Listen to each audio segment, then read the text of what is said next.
Hi, I'm Josanne Wright Callender, the author of the Happy Little Garbage Truck picture book and educational system.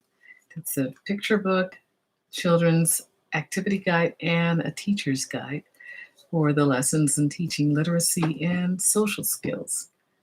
Well, in the past couple of weeks, I was on vacation. However, I was still working virtually with my students because it's the last 2 days of school.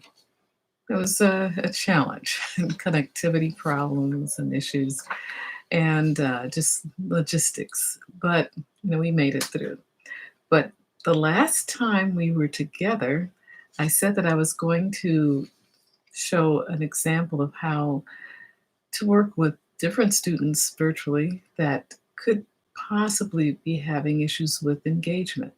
And so in this last 2 weeks, it was perfect for identifying and isolating the students that I wanted to speak about. And there were, well, three different strategies pretty much were I was thinking about how can I engage them and actively engage them. And so I came up with, and it was like on the moment, the spur of the moment kind of, but it was an in the moment decision. So let's start in. I just thought that this would work very well in explaining some of the things that we talked about before. Okay, without further ado. Now, first of all, not everything went as planned. And that's what most of us as teachers hope for. We hope to control the environment, control the variables, and um, effectively teach the lesson that we have in mind. Excuse me. So, what I found out was that it virtual teaching is not for the faint of heart, to say the least. So, my first example was my first second grade student. They had two second graders and one fifth grader. And we'll call this little guy Ronnie. He had reading difficulties and he was highly distractible. But the one thing that his mother had done to keep him focused on the Zoom lessons was to take his younger brother and engage him in another activity, but within the same room. Pardon me. And I was watching videos of cartoons. So you can imagine noise out there. Ronnie was also interested in those cartoons. And his Zoom lessons were a struggle. So here I was trying to teach him the sound of the letter G, g, g. And we were doing zoophonics and looking at realia within, his apartment or his home. And, I was struggling. And we had gotten from letter A up to G, which was pretty good, I thought, for the last couple of months of school.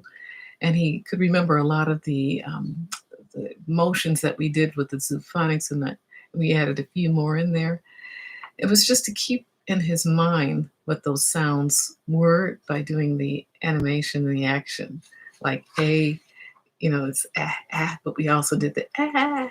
It was a lot of fun. He remembers that like very well.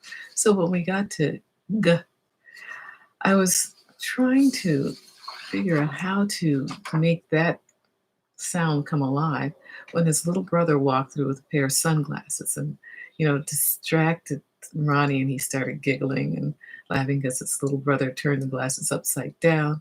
And I said, bring your little brother up, it's not his name, but bring your little brother up to the camera.